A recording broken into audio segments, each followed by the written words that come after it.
मुगल साम्राज्य का इतिहास केवल युद्धों और विजयों की दास्तान ही नहीं है, बल्कि यह बुद्धिमत्ता, न्याय और नीति का भी परिचायक है। सम्राट अकबर, जो अपनी न्यायप्रियता और दूरदर्शिता के लिए विख्यात थे, उनके दरबार में ऐसे अनेक रत्न मौजूद थे जिन्होंने साम्राज्य की गरिमा को नई ऊंचाइयों तक पहुंचाया। उन्हीं रत्नों में सबसे अनमोल रत्न थे बीरबल। बीरबल का वास्तविक नाम महेश दास था। साधारण पृष्ठभूमि से आने वाले इस व्यक्ति ने अपनी सूझबूझ, चतुराई और हास्य विनोद के बल पर अकबर के हृदय में विशेष स्थान बना लिया।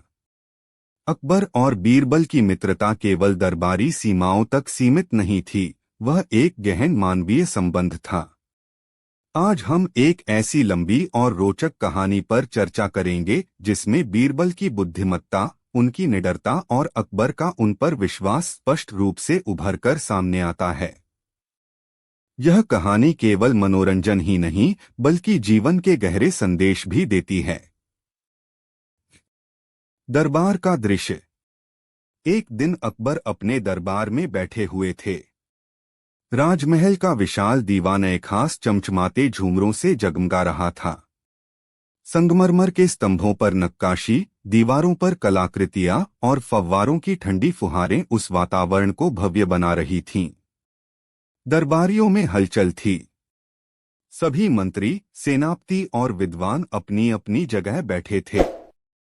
अकबर ने अपने तेजस्वी नेत्रों से चारों ओर देखा और गंभीर स्वर में बोले, आज मैं आप सबकी बुद्धि और समझ की परीक्षा लेना चाहता हूं।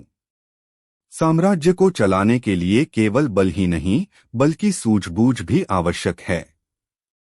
सभी दरबारी एक दूसरे को देखने लगे। वे जानते थे कि जब सम्राट ऐसा कुछ कहते हैं तो निश्चित ही कोई अनोखी पहेली या चुनौती सामने आने वाली है।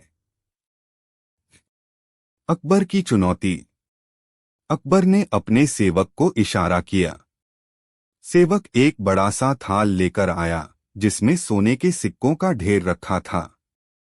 सभी दरबारी सिक्कों की चमक देखकर अचंभित हो गए। अकबर ने कहा, इन सिक्कों को देखकर आप सबके मन में लालच उत्पन्न हो रहा होगा, लेकिन मेरी शर्त यह है कि जो भी इन सिक्कों को प्राप्त करना चाहता है, उसे मेरे प्रश्न का उत्तर देना होगा, और उत्तर इतना सटीक होना चाहिए कि उसमें कोई शंका न रह जाए। दरबारी उत्सुक हो उठे। अकबर ने मुस्कराते हुए प्रश्न पूछा, दुनिया की सबसे मूल्यवान वस्तु क्या है? यह प्रश्न सुनते ही सभी दरबारी आपस में कानाफूसी करने लगे। दरबारियों के उत्तर। पहले सेनापति आगे बढ़े और बोले, जहांपनाह, सबसे मूल्यवान वस्तु है सोना। सोने से सब कुछ खरीदा जा सकता है, हथियार, महल, सेना और विलासिता। यही कारण है कि लोग सोने के लिए अपनी जान भी दांव पर लगा देते हैं। अकबर ने हल्की मुस्कान के साथ सिर हिलाया, लेकिन कोई प्रतिक्रिया नहीं दी। इसके बाद एक मंत्री खड़ा हुआ। महाराज, मेरी दृष्टि में सबसे मूल्यवान वस्तु है ज्ञान। ज्ञान के बिना मनुष्य पशु समान है। राजा हो या प्रजा, यदि वह अज्ञानी है तो उसका जीवन निरर्थक है। अकबर ने उसकी बात सुनी, लेकिन संतोषजनक उत्तर न पाकर चुप रहे। फिर एक और दरबारी बोला, जहांपनाह, मैं कहता हूं कि सबसे मूल्यवान वस्तु है शक्ति। जिसके पास शक्ति है, वही सब पर शासन कर सकता है। अकबर ने गंभीरता से उसकी बात सुनी, परंतु उनके चेहरे पर अब भी उत्तर की खोज झलक रही थी। बीरबल की बारी। अब सभी की नजरें बीरबल पर टिक गईं। बीरबल शांत भाव से बैठे थे। उनकी आंखों में वही परिचित चमक थी। अकबर ने मुस्कुराकर कहा, बीरबल, अब तुम्हारी बारी है। बताओ, दुनिया की सबसे मूल्यवान वस्तु क्या है? बीरबल ने हाथ जोड़कर उत्तर दिया, जहांपनाह, दुनिया की सबसे मूल्यवान वस्तु है समय। सोना ज्ञान, शक्ति या अन्य कोई वस्तु खो जाने पर उसे पुनः पाया जा सकता है, लेकिन समय एक बार बीत गया तो वह लौटकर कभी नहीं आता।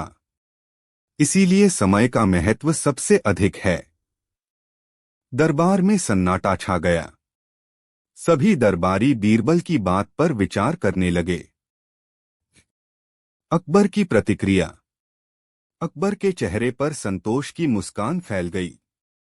उन्होंने कहा, बीरबल, तुमने एक बार फिर अपनी बुद्धिमत्ता से यह सिद्ध कर दिया कि तुम मेरे दरबार के अनमोल रत्न हो। सचमुच समय से बढ़कर कुछ भी नहीं। यही कारण है कि मैंने आज तक कभी अपना समय व्यर्थ नहीं गवाया। इसके साथ ही अकबर ने वह थाल बीरबल की ओर बढ़ा दिया और बोले, ये सारे सोने के सिक्के तुम्हारे हैं। तुम्हारा उत्तर ही सबसे सटीक और सत्य है। बीरबल ने विनम्रता से सिर झुकाकर कहा, जहां पनाह, यह आपके न्यायप्रिय हृदय की उदारता है। समय का सम्मान करना ही हम सबका कर्तव्य होना चाहिए। कहानी का दूसरा प्रसंग, बीरबल की परीक्षा। अकबर को अक्सर बीरबल की बुद्धिमत्ता की परीक्षा लेने में आनंद आता था। कुछ दिनों बाद उन्होंने एक नई चुनौती रखी। अकबर ने दरबार में कहा, मैं चाहता हूं कि कोई मुझे ऐसा काम बताए जो हर किसी को करना ही पड़ता है, चाहे वह राजा हो या रंक। और वह कार्य इतना महत्वपूर्ण हो कि उसके बिना जीवन अधूरा लगे। दरबारी अलग अलग उत्तर देने लगे, खाना खाना, सोना, सांस लेना इत्यादि। लेकिन अकबर को कोई उत्तर संतोषजनक नहीं लगा। तभी बीरबल बोले, जहां पनाह, सबसे महत्वपूर्ण कार्य है सत्य बोलना। चाहे राजा हो या रंक, यदि वह असत्य बोलता है तो उसका सम्मान और विश्वास खो जाता है। सत्य ही वह नींव है जिस पर समाज और साम्राज्य खड़ा होता है। अकबर ने प्रसन्न होकर कहा, बीरबल, तुमने एक बार फिर सच कहा। बिना सत्य के न तो न्याय संभव है और न ही शासन। यही कारण है कि मैं हमेशा चाहता हूं कि मेरे दरबार में तुम उपस्थित रहो। बीरबल की चतुराई और दरबारी ईर्ष्या। बीरबल की बुद्धिमत्ता से जहां अकबर प्रसन्न रहते थे, वहीं अन्य दरबारी उनसे ईर्ष्या करने लगे थे। वे सोचते थे कि बीरबल हमेशा सम्राट की कृपा के पात्र क्यों बनते हैं। एक दिन कुछ दरबारियों ने मिलकर योजना बनाई। उन्होंने अकबर से कहा, जहां पनाह, बीरबल तो केवल शब्दों के जादूगर हैं। यदि आप वास्तव में उनकी परीक्षा लेना चाहते हैं तो उन्हें कोई कठिन कार्य सौंपिए। अकबर ने मुस्कुराकर कहा, ठीक है, बीरबल को बुलाओ। जब बीरबल दरबार में आए तो अकबर ने आदेश दिया, बीरबल, मैं चाहता हूं कि तुम मुझे ऐसा व्यक्ति लाकर दिखाओ जो न पूरी तरह खुश हो और न पूरी तरह दुखी। सभी दरबारी यह सुनकर चौंक गए। उन्हें लगा कि बीरबल इस बार असफल होंगे। बीरबल की खोज। बीरबल ने कुछ दिनों तक विचार किया। फिर वह एक गरीब किसान को लेकर दरबार पहुंचे। किसान साधारण कपड़ों में था और उसके चेहरे पर हल्की मुस्कान थी। अकबर ने आश्चर्य से पूछा, बीरबल, यह कौन है और कैसे तुम्हारी चुनौती पूरी करता है? बीरबल ने उत्तर दिया, जहां पनाह, यह किसान अपने जीवन से संतुष्ट है। उसके पास भरपेट भोजन नहीं, लेकिन वह ईमानदारी से मेहनत करता है।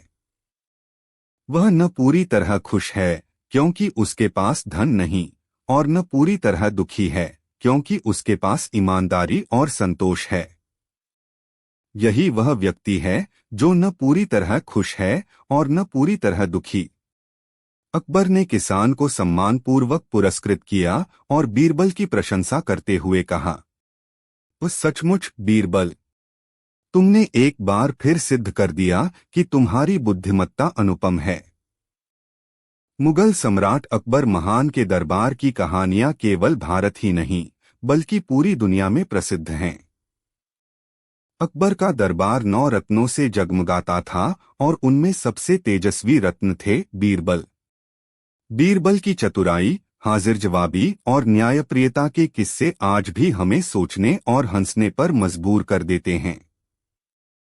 यह कथा उसी दौर की है जब अकबर अपने साम्राज्य को और भी मजबूत बना रहे थे। परंतु सम्राट का मन केवल राजनीति या युद्ध से नहीं भरा रहता था। वह अक्सर बुद्धि परीक्षा और जीवन की सच्चाइयों को समझने के लिए बीरबल को परखते रहते थे। इस बार की घटना भी कुछ ऐसी ही थी, जब अकबर ने बीरबल की परीक्षा लेने का मन बनाया और इसके साथ ही दरबार के कई दरबारी भी सोचने लगे कि शायद इस बार बीरबल मात खा जाएंगे। दरबार का दृश्य। फतेहपुर सीकरी का विशाल दरबार संगमरमर के स्तंभों से सुसज्जित। बीच में अकबर अपने सुनहरे सिंहासन पर बैठे थे। चारों ओर दरबारी बैठे हुए थे। कोई कविता सुना रहा था तो कोई अपनी वीरता का किस्सा। परंतु अकबर के चेहरे पर हल्की बेचैनी झलक रही थी। अकबर बोले, मुझे लगता है कि इस दरबार में अब केवल प्रशंसा की गूंज रह गई है। हर कोई मेरी तारीफ करता है, लेकिन सच्चाई कौन बताएगा? मैं यह जानना चाहता हूं कि क्या इस दरबार में ऐसा कोई है जो सच बोलने की हिम्मत रखता हो, चाहे वह मेरे विरुद्ध ही क्यों न हो। दरबार में सन्नाटा छा गया। सभी दरबारी इधर-उधर देखने लगे। बीरबल मुस्कुराए और बोले, जहां पनाह, सच्चाई कहना आसान नहीं होता, लेकिन उससे भागना भी उचित नहीं। यदि आपकी अनुमति हो तो मैं एक उपाय सुझाऊं। अकबर ने उत्सुकता से पूछा। और वह उपाय क्या है, बीरबल? बीरबल की योजना। बीरबल ने कहा, जहां पनाह, क्यों न हम एक ऐसा आयोजन करें जिसमें प्रजा और दरबारियों को अपनी राय प्रकट करने का अवसर मिले। परंतु यह कार्य इतना सरल भी नहीं होना चाहिए कि कोई भी बिना सोचे समझे कुछ भी कह दे। इसके लिए हमें ईमान की कसौटी रखनी होगी। अकबर ने कहा, ईमान की कसौटी? यह कैसी कसौटी होगी? बीरबल बोले, जहां पनाह, हम दरबार के बाहर एक स्थान पर एक बड़ा घड़ा रखेंगे। उस घड़े में केवल दूध डालना होगा। शर्त यह होगी कि हर व्यक्ति आधी रात के समय आए और बिना किसी को दिखाए उसमें एक लोटा दूध डालकर चला जाए। सुबह जब घड़ा खोला जाएगा तो यदि उसमें दूध ही दूध होगा तो समझा जाएगा कि लोग ईमानदार हैं। लेकिन यदि उसमें कुछ और मिला हुआ हो तो उसकी सच्चाई भी सामने आ जाएगी। अकबर को यह विचार अच्छा लगा। उन्होंने तुरंत आदेश दिया कि महल के बाहर यह प्रयोग किया जाए। प्रजा की परीक्षा। रात हुई। चारों ओर सन्नाटा छा गया। महल के बाहर एक विशाल घड़ा रखा गया। पहरेदार दूर खड़े थे ताकि कोई दबाव न हो। लोग एक एक करके आए और घड़े में कुछ डालकर चले गए। सुबह जब घड़ा खोला गया तो सब लोग आश्चर्यचकित रह गए। घड़े में दूध के बजाय केवल पानी भरा हुआ था। अकबर का चेहरा गुस्से से लाल हो गया। उन्होंने कहा, यह कैसी प्रजा है? मैंने तो सोचा था कि लोग सच्चाई और ईमानदारी को मानते हैं, परंतु यह तो सब छल है। सबने सोचा होगा कि अगर मैं पानी डालूंगा तो बाकी लोग दूध डाल देंगे और मेरा पानी छिप जाएगा। परंतु सबने यही सोचा और नतीजा सामने है। दरबार में खामोशी छा गई। बीरबल की व्याख्या। बीरबल ने विनम्रता से कहा, जहां पनाह, यही इस प्रयोग का परिणाम है। यह घटना हमें बताती है कि जब हर व्यक्ति अपनी जिम्मेदारी दूसरों पर छोड़ देता है तो सामूहिक ईमानदारी नष्ट हो जाती है। लोग यह मानते हैं कि उनके एक छोटे से छल से कोई बड़ा नुकसान नहीं होगा, लेकिन जब सब ऐसा सोचते हैं तो परिणाम विनाशकारी होता है। अकबर गंभीर होकर बोले, तो क्या इसका अर्थ यह है कि मेरी प्रजा पूरी तरह बेईमान है? बीरबल मुस्कुराए, नहीं जहांपनाह, आपकी प्रजा बुरी नहीं है, परंतु यह स्वभाव मनुष्य का है कि वह अपनी जिम्मेदारी से बचने की कोशिश करता है। यदि हम शिक्षा और उदाहरण द्वारा उन्हें यह सिखाए कि हर व्यक्ति का छोटा सा योगदान भी समाज को बदल सकता है, तो वे ईमानदार हो जाएंगे। दरबारियों की परीक्षा। अकबर को यह विचार बहुत भाया। उन्होंने तुरंत कहा, ठीक है बीरबल, अब तुम हमारे दरबारियों की भी यही परीक्षा लो। देखते हैं कि ये कितने ईमानदार हैं। बीरबल ने हामी भरी और उसी रात दरबारियों के लिए भी घड़ा रख दिया गया। सुबह जब घड़ा खोला गया तो उसमें दूध तो था, लेकिन उसमें घी, दही और यहाँ तक कि कुछ सिक्के भी तैर रहे थे। अकबर ने आश्चर्य से पूछा, यह क्या है बीरबल? बीरबल हंसते हुए बोले, जहांपनाह, दरबारियों ने सोचा कि यदि हम कुछ अधिक डाल देंगे तो सम्राट खुश हो जाएंगे। यहां भी सच्चाई छिपी रह गई। दरबारी भी आपकी कृपा पाने के लिए अक्सर दिखावे और अति कर बैठते हैं। अकबर हंस पड़े, तो इसका मतलब यह हुआ कि हमारी प्रजा जिम्मेदारी से बचती है और हमारे दरबारी खुशामद से। बीरबल ने नम्रता से सिर झुकाया, जहांपनाह, आपने बिल्कुल सही कहा। अकबर की उलझन। अकबर सोच में पड़ गए। उन्होंने मन ही मन सोचा कि यदि यह स्थिति है तो न्याय और प्रशासन कैसे चलेगा? अगर लोग जिम्मेदारी से बचेंगे और दरबारी खुशामद करेंगे तो सच्चाई का पता कैसे चलेगा? उन्होंने बीरबल से पूछा, तो अब उपाय क्या है बीरबल? हम सच्चाई को कैसे कायम रख सकते हैं? बीरबल का उत्तर। बीरबल ने कहा, जहांपनाह, इसके लिए दो बातें जरूरी हैं। पहली, शासक को स्वयं उदाहरण प्रस्तुत करना चाहिए। जब लोग देखेंगे कि उनका राजा सच्चाई और ईमानदारी का पालन करता है तो वे भी प्रेरित होंगे। दूसरी, हर व्यक्ति को यह समझाना होगा कि उसका छोटा सा कार्य भी पूरे समाज को प्रभावित करता है। जब यह भावना गहरी हो जाएगी तभी लोग जिम्मेदारी निभाएंगे। अकबर ने संतोष की सांस ली। घटना का विस्तार। यह बात दरबार से पूरे साम्राज्य में फैल गई। लोग कहने लगे, बीरबल ने हमें सिखाया है कि यदि हम अपनी जिम्मेदारी दूसरों पर छोड़ देंगे तो समाज का घड़ा कभी दूध से नहीं भर पाएगा। हमें स्वयं आगे आकर सच्चाई का पालन करना होगा। धीरे धीरे अकबर ने प्रजा में ईमानदारी और जिम्मेदारी की भावना जगाने के लिए नए आदेश जारी किए। हर गांव में सभा बुलाई जाने लगी जहां लोगों को यह सिखाया जाता कि एक छोटी सी बेईमानी या आलस्य भी पूरे समाज को प्रभावित करता है। बीरबल की अंतिम सीख।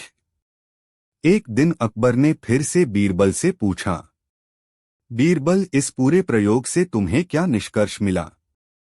बीरबल मुस्कुराए और बोले, जहांपनाह, यह जीवन की सबसे बड़ी सच्चाई है कि सच्चाई और ईमानदारी केवल बड़े कामों में ही नहीं बल्कि छोटे छोटे कामों में भी आवश्यक है। यदि हर व्यक्ति अपने हिस्से का दूध ईमानदारी से डाल दे तो घड़ा अवश्य दूध से भर जाएगा, परंतु यदि हर कोई केवल दूसरों पर भरोसा करे तो परिणाम पानी ही पानी होगा। भारतीय इतिहास में अकबर और बीरबल का रिश्ता केवल राजा और मंत्री का नहीं था, बल्कि एक ऐसा संबंध था जिसमें बुद्धि, हास्य और गहरी मित्रता का सुंदर मिश्रण था। अकबर, जो अपने समय के महान मुगल शासक थे, ने अपने दरबार में अनेक विद्वानों, कवियों, कलाकारों और बुद्धिमानों को स्थान दिया था। इन्हीं में से सबसे विशेष और लोकप्रिय नाम था बीरबल। बीरबल की चतुराई और न्याय बुद्धि ने न केवल सम्राट अकबर को कई बार कठिन परिस्थितियों से उबारा, बल्कि सामान्य जनता तक को न्याय दिलाने में मदद की। बीरबल की कहानियां केवल मनोरंजन नहीं हैं, बल्कि उनमें नैतिक शिक्षा, व्यावहारिक ज्ञान और जीवन की गहराई छिपी हुई है। आज की यह कहानी अकबर बीरबल के बीच हुई एक अनोखी घटना पर आधारित है, जिसमें दरबार की चुनौती, बीरबल की चतुराई और न्यायप्रियता का अनुपम उदाहरण मिलता है। दरबार का वातावरण। एक दिन अकबर का भव्य दरबार सजा हुआ था। संगमरमर की फर्श पर रंग-बिरंगे कालीन बिछे थे। सोने चांदी के दीपक अपनी चमक से वातावरण को और भी रोशन कर रहे थे। दरबारियों की कतार लगी थी, कोई कवि था, कोई सेनापति, कोई मंत्री और कोई दूरदराज से आया व्यापारी। सब अपनी अपनी समस्याओं और चर्चाओं में व्यस्त थे। सम्राट अकबर अपने सिंहासन पर बैठे हुए थे और उनके चेहरे पर हल्की सी मुस्कान झलक रही थी। वे जानते थे कि जब तक बीरबल उनके पास हैं, तब तक किसी भी समस्या का हल मुश्किल नहीं। इसी बीच कुछ दरबारी एक दूसरे से कानाफूसी करने लगे। उनमें से एक दरबारी, जो अक्सर बीरबल की चतुराई से जलता था, बोला, महाराज, बीरबल भले ही चतुर हों, परंतु हर बार उन्हीं को श्रेष्ठ बताना उचित नहीं। कभी कभी इनकी परीक्षा भी होनी चाहिए। अकबर ने मुस्कुराते हुए कहा, ठीक है। अगर आप सबको ऐसा लगता है तो हम आज बीरबल की बुद्धिमानी की परीक्षा लेते हैं। चुनौती की घोषणा। अकबर ने दरबार के बीचों बीच घोषणा की, आज मैं बीरबल को एक कठिन कार्य सौंपता हूं। अगर यह सफल हुए तो पुनः सिद्ध हो जाएगा कि इनकी बुद्धिमत्ता अतुलनीय है। दरबारियों ने एक स्वर में कहा, बहुत अच्छा जहांपनाह। अकबर ने बीरबल की ओर देखकर कहा, बीरबल, तुम्हारा कार्य यह है कि तुम हमें कल तक इस राज्य के सबसे बड़े मूर्ख को ढूंढकर लाओ। और हाँ, उस व्यक्ति को हमारे सामने उपस्थित भी करना होगा। पूरा दरबार ठहाकों से गूंज उठा। कई दरबारी सोचने लगे कि इस बार बीरबल अवश्य हारेंगे, क्योंकि सबसे बड़ा मूर्ख ढूंढना असंभव है। बीरबल ने बिना विचलित हुए झुककर कहा, जैसा हुक्म महाराज। कल इसी दरबार में मैं आपके आदेश का पालन करूंगा। बीरबल की खोज। दरबार समाप्त होने के बाद बीरबल घर लौटे। रास्ते भर वे सोचते रहे कि किसे सबसे बड़ा मूर्ख साबित किया जाए। किसी साधारण आदमी को पकड़कर लाना तो आसान था, लेकिन सम्राट अकबर की परीक्षा में केवल सामान्य समाधान काम नहीं आने वाला था। यहाँ ऐसी बुद्धिमत्ता की आवश्यकता थी जो सबको चकित कर दे। अगली सुबह बीरबल अपने सेवकों के साथ शहर की गलियों में निकल पड़े। वे लोगों की गतिविधियों को ध्यान से देखते और मन ही मन विचार करते। पहला दृश्य, व्यापारी। सबसे पहले बीरबल ने देखा कि एक व्यापारी अपनी पूरी संपत्ति लेकर समुद्र पार व्यापार करने जा रहा था। जब बीरबल ने उससे पूछा, भाई, इतनी दौलत एक साथ लेकर क्यों जा रहे हो? अगर रास्ते में लुटेरे आ गए तो? व्यापारी ने गर्व से कहा, नहीं नहीं, मुझे पूरा विश्वास है कि भगवान मेरी रक्षा करेंगे। बीरबल मुस्कुराए और बोले, ठीक है, शुभ यात्रा। परंतु वे समझ गए कि यह सबसे बड़ा मूर्ख नहीं हो सकता, क्योंकि व्यापारियों में जोखिम लेना सामान्य बात है। दूसरा दृश्य, साधु। फिर बीरबल ने एक साधु को देखा जो दावा कर रहा था कि वह केवल मंत्रों से बारिश करा सकता है। गांव वाले उसके चरणों में चढ़ावा चढ़ा रहे थे। बीरबल ने सोचा, यह तो अंधविश्वास फैलाने वाला है, लेकिन इसे मूर्ख कहना गलत होगा। यह तो दूसरों की मूर्खता का फायदा उठा रहा है। तीसरा दृश्य, किसान। इसके बाद उन्होंने एक किसान को देखा जो अपनी जमीन बेचकर किसी भविष्यवक्ता के कहने पर सोने की खान ढूंढने जा रहा था। बीरबल ने उससे पूछा, तुम्हें कैसे विश्वास हुआ? किसान बोला, भविष्यवक्ता ने कहा है कि मेरे भाग्य में सोना ही सोना है। बीरबल ने मन ही मन सोचा, यह भी मूर्ख है, परंतु सबसे बड़ा मूर्ख तो और कोई होना चाहिए। बीरबल की योजना। शाम होते होते बीरबल को अपनी योजना सूझ गई। उन्होंने सेवकों को बुलाकर कहा, मुझे किसी और को ढूंढने की आवश्यकता नहीं। दरबार में ही इस प्रश्न का सबसे अच्छा उत्तर मिलेगा। अगले दिन वे आत्मविश्वास के साथ दरबार पहुंचे। दरबार में प्रस्तुति। दरबारियों और सम्राट अकबर को उत्सुकता थी कि बीरबल किसे सबसे बड़ा मूर्ख बताने वाले हैं। अकबर ने आदेश दिया, बीरबल, अब समय आ गया है। बताइए, आपने किसे पकड़ा है? बीरबल दो व्यक्तियों को दरबार में लेकर आए। पहला व्यक्ति वही व्यापारी था जो अपनी संपत्ति लेकर समुद्र पार जा रहा था। दूसरा व्यक्ति वही किसान था जो अपनी जमीन बेचकर सोने की खान ढूंढने जा रहा था। बीरबल ने झुककर कहा, महाराज, मैंने यह दोनों व्यक्ति लाए हैं। यह दोनों अपनी मूर्खता के कारण न केवल अपना नुकसान करेंगे बल्कि अपने परिवार और समाज को भी कष्ट देंगे। दरबारियों ने जोर जोर से हंसना शुरू कर दिया। कुछ ने कहा, सही कहा बीरबल ने। लेकिन अकबर अभी भी संतुष्ट नहीं हुए। उन्होंने कहा, यह तो ठीक है कि ये मूर्ख हैं, परंतु सबसे बड़ा मूर्ख कौन है? बीरबल का उत्तर। बीरबल मुस्कुराए और बोले, महाराज, सबसे बड़ा मूर्ख तो आप ही हैं। पूरा दरबार सन्न रह गया।